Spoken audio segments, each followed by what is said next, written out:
everybody, and welcome to our first leadership podcast where we will be talking to Deepa Nagarajan about leadership skills and how corporates and organizations can implement them, how their leaders can make the best use of them. So this is the first of our leadership podcast series, so welcome, and it's good to have you here. Thank you. And great to be here.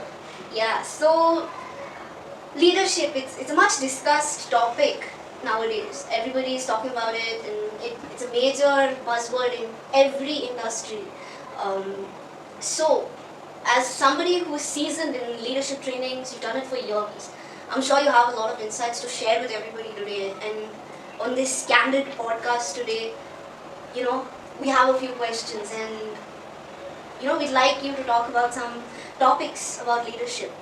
So to start with, right now we're in the COVID crisis. That's a very uncertain time for businesses. There are businesses going through several losses, especially the insurance industry, the medical insurance industry, going through heavy losses, and people are losing their jobs. There's a lot of recession, cutbacks, and we live in uncertain times. As of now, there isn't a deadline as to when this pandemic is going to end, or where businesses are destined to go, where organizations are destined to go at this point. So at this point, during these kind of critical phases, what would you say, what do you have to say about leadership during these testing and uncertain times? Right. That's a wonderful question, Ruchira. And it's a very relevant question also for these times. Let me break that question down into two parts. Mm-hmm. There are two topics there actually. One is the leadership and one is the uncertainty. In the military strategy parlance, we call this uncertain times. There's a terminology that is used for it. It's called as the VUCA times, right? VUCA stands for volatility, uncertainty, complexity, and ambiguity, right? So uncertainty, yes, definitely we are in uncertain times. So the uncertainty part of the business is one aspect. And the leadership itself, leadership as a practice, leadership as a persona, leadership as a character. So how do you define leadership, first of all, right? So leadership is a very deep topic actually, and there are multiple facets to this terminology, right? So which aspect of leadership are we talking about, and which aspect of leadership fits these kind of uncertain times? I think this is what we should actually dive deeper into. So yes, I have done a lot of leadership programs for several organizations, for several corporates, and we have touched upon several facets of leadership.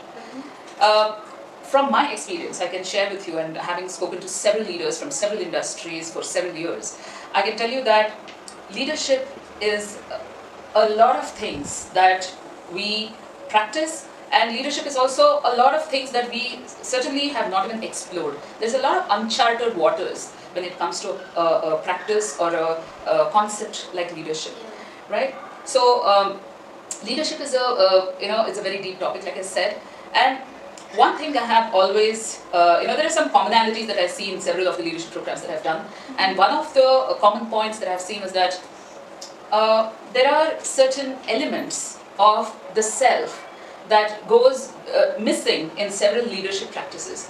What that means is, know thyself is a very, very integral part of leadership, and that is the building block, that's the fundamental, that's the foundation of leadership. In fact, even Bhagavad Gita talks about these principles of leadership, right? And the first lesson of leadership of Bhagavad Gita is that first know yourself, right?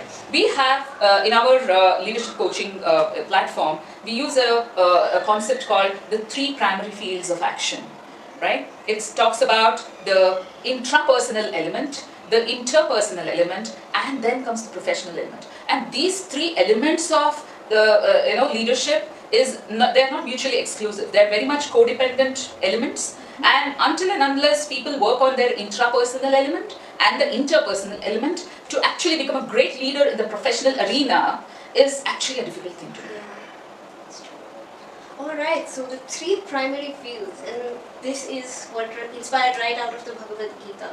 So that's nice way to use such ancient wisdom and its relevance even today.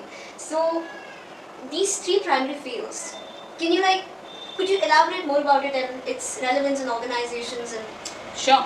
So let me elaborate a little more on these three primary fields of action. Like I said, the three primary fields of action are the intrapersonal, the interpersonal, and the professional, right? Intrapersonal, as the name, as the terminology suggests, intrapersonal means something to do with me, with myself, intrapersonal, right? The interpersonal is something that, is between one individual and another, something that, let's say, the two of us, interact or deal with. That is the interpersonal element of our relationship.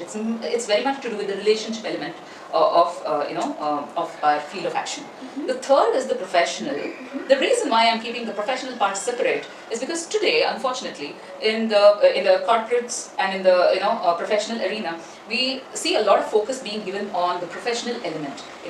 What are the skills that you have, what are the certifications that you've done, what courses have you done, where did you graduate from, which university did you go to, which management institute did you go to. So there is so much of focus on these elements of professional development and professional skills, which I'm not saying are not important. They are important, of course, but I'm saying that today there's a lot of stress that is placed on the professional skill development, where the interpersonal and intrapersonal elements actually get sideline, and over a period of time what happens is people come to a plateau, right? They reach a plateau in their professional lives where they have done really well for themselves professionally. They've worked on a lot of skills, they've got a lot of certifications, etc. But when it comes to being able to handle the pressures of life, the pressures of interpersonal interactions, they actually fail there. A lot of leaders struggle to deal with different personalities within their teams, different demands of leadership that emerge within organizations. This is because of very fragile interpersonal relationship skills and very fragile intrapersonal understanding. So the Gita very specifically talks about first know thyself. So intrapersonal understanding is very, very critical to be a good leader. Then comes the interpersonal element, right? The interpersonal relationship skills and emotional intelligence is a very, very widely used concept that today in corporates. So it is a very integral part of interpersonal relationship development. And if you see a lot of universities, colleges, etc., they train they train the students on several skills, but there is hardly any training happening in educational institutions today, right? Which focuses on life skills, on interpersonal skills, on softer skills. None of that happens today in educational institutions, right? So this element is very, very critical part of leadership development. And then comes the professional. So what happens is, today what is happening is there's a lot of focus on professional skills, and if you think of these three elements, like the diagram shows, the three elements, if they are concentric circles which are intersecting, the professional element becomes heavier and heavier because there's so much of focus, and some period of time it gets disconnected from the other two. And then people wonder, why is it that I'm not growing in my professional life? Why is it that I'm unhappy? Why am I unhappy? Why am I not growing? Despite the success, I have done so well, I have so many skills, so many certifications. Why am I not growing? Why am I not able to grow beyond this particular point? So there is a lot of unhappiness and pressure that builds from within. That's because there is this dimension of the intrapersonal and interpersonal, which has been neglected over several years, several decades. It gets neglected, and then to get hold of that becomes sometimes a little difficult. But it's not impossible. It's not impossible, right? We can restart that journey. In fact, I'd like to show you something. This is a book that I wrote some time back, which became an Amazon #1 bestseller. I wrote this book for women leaders. It's called Women on Board, Deep Insights and Inspirations for Women to Lead and Succeed at Work, right? And the foreword has been written by Dr. David Wolf. So in this book, I talk in depth about these three primary fields of action. In fact, there are 3 chapters that are dedicated for this particular topic of intrapersonal development, interpersonal intelligence, and then the professional development. So I talk a lot about these topics as the foundational principles of becoming a better leader. Yeah, I can agree on this book being a great insight on leadership as I have read it myself. And the best part is it is relatable to all age groups, or even freshly graduated people who are new to the workforce, especially them, so they know what they're into, they know what they're going for. Absolutely, and in fact I would suggest youngsters to actually read this book, because these topics are hardly touched upon in, like I said, in educational institutions today as a part of your graduation or your post-graduation programs. Even a business course does not have deep insights on leadership. Absolutely. It's spoken of just as a delegation, as a method of delegation, not understanding, no relationship building, none of the wholesome stuff. Absolutely. So that was very interesting. So you gave us a brief overview of these 3 concepts and leadership in a bird's eye view. Now I want to get into a more detailed question, and I want to learn more about what are key skills that an individual should work on for good leadership skills. What are the key Yeah. skills? Yeah, I understand what you're asking, and I know that that's a very important question. And since we are talking about uncertain times, right? Yes, most importantly. Yeah, so let me think. I believe that especially because we are going through a great period of uncertainty and there is a lot of churn that is happening in several organizations. If there's no churn or if there are no layoffs, at least, a lot of employees are not getting their, any kind of a hike or any kind of increments. And it is understandable because businesses have been impacted due to this uncertain situation.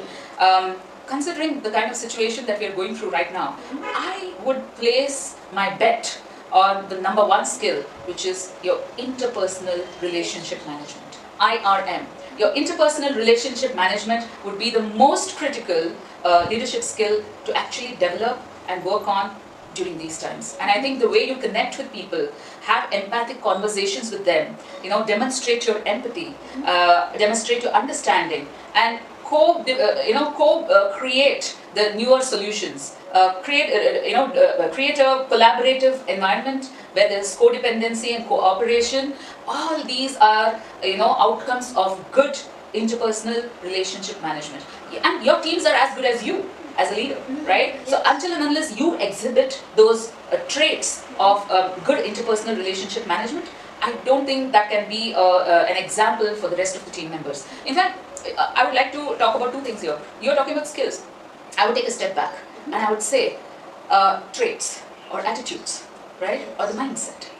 So I think the mindset is more important than the skill set, right? And there's a beautiful example someone shared with me some time back, that mindset is like your operating system on your phone and your skill sets are like your apps, right? That makes sense, and that's a lovely example, isn't it? So your skill set are like your apps and your mindset is like the operating system. Your skill set doesn't make sense if you don't have a proper operating system on your phone. Similarly, you can have several skills, your soft skills, your technical skills, etc. But until and unless you have the right mindset, you have flexibility and adaptability and empathy, right? All these intrapersonal and interpersonal elements are in place. No matter how many skills I work on and how many certifications I get, I think that would actually make no sense if I don't have the right attitude and the right mindset to carry it forward. So I think the mindset part is more important than the skills of the individual. I suppose this is where the cliched but very relevant saying attitude is everything matters. Absolutely, right? Attitude is one. And second, I think personal integrity, which is an intrapersonal element, is very, very important. The integrity of thought, words and actions. These are very, very critical, right? There's a beautiful saying, integrity has no shades of grey. You either have it or you don't, right? Yes. So there are different shades. There are different shades of several skills, but integrity is black and white. So your attitude, your personal integrity, these are the founding blocks of your skills, which will work for you. Your skills will work for you if you keep upgrading your mindset and your attitudes, right? Just like how apps work better when you keep upgrading your operating system. Yes. So that's something that I want to share. So I think to start with, for leadership skills during uncertain times, I would suggest that leaders focus on two things. One principle, which is from the GITA, focus on yourself. Focus on thyself, which means the intrapersonal element has to be something that leaders work on themselves. What are my motivations? What are my do's and don'ts? What are my strengths? What are my weaknesses? So doing a personal SWOT would be a very, very good step to start. The second is, how do you work on this element of renunciation, which is very talked about, very, very deeply talked about in the Gita. Now, a lot of people think renunciation means leaving everything and going to the forest and sitting under a tree and meditating. No, renunciation is a very, very, very beautiful, very critical leadership skill. Let me explain to you what renunciation in leadership means. Now, renunciation in leadership means that you renounce first your negative thoughts. Build positivity inside yourself and share that positivity with others. So renounce your negative thoughts. Renounce inequality within the organization and bring equal opportunities for everybody. Renounce biases that you have against people's opinions or people's choices and bring in equanimity within the organization and within yourself. So there are so many things that we got to renounce within ourselves. Renounce indiscipline, renounce dishonesty, and build integrity within yourself and build integrity within your teams, right? Your team is a reflection of your leadership skill. So renounce dishonesty, indiscipline, fear, laziness, all these things are something that we need to renounce. So renunciation is not some higher dimension thing that we need to leave our commitments, our professions, go into some remote forest and sit under a tree and meditate. No, renounce it. It's practical. It is a higher echelon of the mind. It is a practical leadership trait that people need to develop. And it is a must in today's uncertain times. Until and unless you develop this quality of renunciation, it becomes difficult.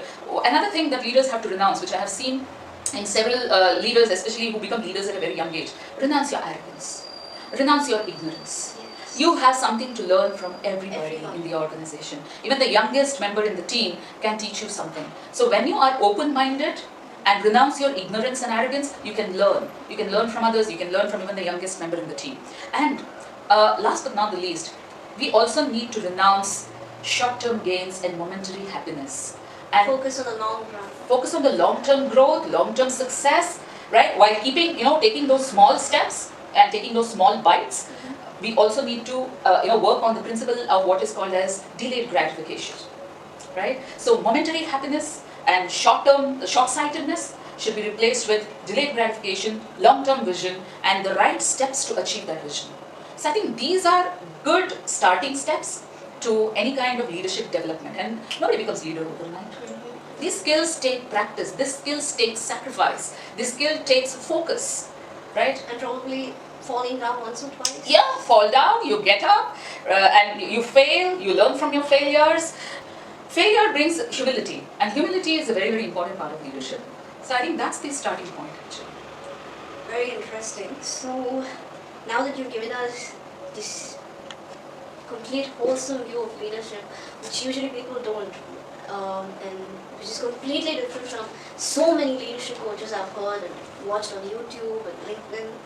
So, coming from this, how does a leader begin to implement this within himself? How do individuals who are leaders, prospective leaders, people who seek to lead, how do they start to imbibe these qualities? Because it seems like this is a journey. It's, like you said, it's a journey. Not something that you can't become humble overnight. You can't have integrity and full, black and white overnight. But you can try. You can try each day, and that's what matters. So where does this journey, shall I say, begin?